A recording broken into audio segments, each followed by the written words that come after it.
Hello കൂട്ടുകാരെ, ഇന്ന് നമുക്ക് നല്ലൊരു നാടൻ നമ്മുടെ മത്തി പീര വെച്ചത് കണ്ടാലോ.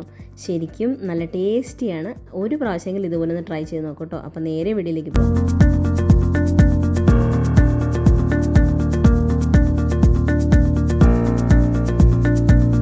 അപ്പോൾ മത്തി പീര പറ്റിക്കാനായിട്ട് ആദ്യമേ തന്നെ നമുക്ക് അരപ്പ് തയ്യാറാക്കാം കേട്ടോ. അതിനായിട്ട് ഞാനിവിടെ 3-4 ഉള്ളി എടുത്തിട്ടുണ്ട്. കാന്താരി മുളകാണ് കേട്ടോ എടുത്തിരിക്കുന്നത്.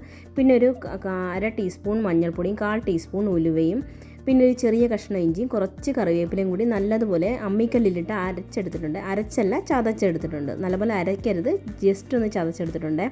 അപ്പോൾ ഇതാ ഇവിടെ ചെറിയ മത്തിയാണ് കേട്ടോ, നല്ല നെയ്യൻ മത്തിയാണ്. അപ്പോൾ ചെറിയ മത്തിയാണ്, അതുകൊണ്ട് മുറിക്കേണ്ട ആവശ്യമില്ല, അങ്ങനെ തന്നെയാണ് കേട്ടോ ഇടുന്നത്. വലിയ മത്തിയാണെന്നുണ്ടെങ്കിൽ നിങ്ങൾക്ക് 2-3 കഷ്ണമായിട്ടൊക്കെ എടുക്കാം കേട്ടോ. അതൊരു ചട്ടിയിലോട്ട് മാറ്റി കൊടുത്തിട്ടുണ്ട്. നല്ല വൃത്തിയായിട്ട് കഴുകിയതാണ്. പിന്നെ ഒരു 4 കഷ്ണം കുടമ്പുളി ഇട്ട് കൊടുക്കുന്നുണ്ട്. ഒരു വെളുത്തുള്ളിയുടെ ഒരു 3-4 കഷ്ണം ഇട്ട് കൊടുക്കുന്നുണ്ട്. അത് അരിഞ്ഞതാണ്, ഒരുപാട് ഇട്ട് കൊടുക്കണ്ട, ഒരു 3-4 കഷ്ണം ഇട്ട് കൊടുത്താൽ മതി കേട്ടോ. പിന്നെ ഒരു 10 ഉള്ളി നീളത്തിൽ അരിഞ്ഞത് ഇട്ട് കൊടുക്കുന്നുണ്ട്. പിന്നെ നമ്മുടെ അരപ്പ് ചേർത്തിട്ട് ആ അരപ്പ് നമ്മുടെ കഴുകിയ ആ വെള്ളം ഉണ്ടല്ലോ, അത് ഒരു 1/4 കപ്പ് ചേർത്ത് കൊടുക്കുന്നുണ്ട് കേട്ടോ. പിന്നെ അതിനകത്തേക്ക് 1 ടേബിൾ സ്പൂൺ വെളിച്ചെണ്ണയും കൂടി ചേർത്ത് കൊടുക്കുന്നുണ്ട്. ആവശ്യത്തിനുള്ള ഉപ്പും കൂടി ചേർത്ത് കുറച്ച് കറിവേപ്പിലയും കൂടി ഇട്ടിട്ട് നമുക്ക് കൈ കൊണ്ട് ഒന്ന് മിക്സ് ചെയ്ത് വെക്കാം കേട്ടോ. ഉടഞ്ഞു പോകാതെ മിക്സ് ചെയ്ത് വെക്കണേ.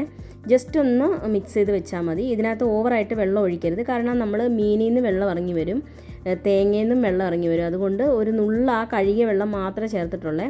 അപ്പോൾ ഒരു 5 മിനിറ്റ് ലോ ഫ്ലെയിമിൽ വെച്ചിട്ട് നമുക്കൊന്ന് വേവിച്ചെടുക്കുമ്പോൾ തന്നെ അതിനകത്തൊന്നൊന്ന് വെള്ളമൊക്കെ ഇറങ്ങി വരും കേട്ടോ. അപ്പോൾ ജസ്റ്റ് ഒന്ന് ഇതുപോലെ ഒന്ന് ഇളക്കിയിട്ട് കൊടുക്കണേ. നല്ലതുപോലെ ഇളക്കണ്ട, സൈഡ് മാത്രം ഒന്ന് ഇതുപോലെ ഒന്ന് ഇളക്കിയിട്ട് കൊടുക്കുക.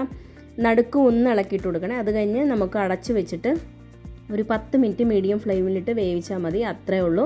നമ്മുടെ മീൻ പീര ഇവിടെ റെഡി ആയിട്ടുണ്ട്. വളരെ ടേസ്റ്റിയാണ്. നിങ്ങൾ ഒരു വട്ടമെങ്കിലും ഇതുപോലെ തയ്യാറാക്കി നോക്കിയിട്ട് കുറ്റം പറയും കേട്ടോ.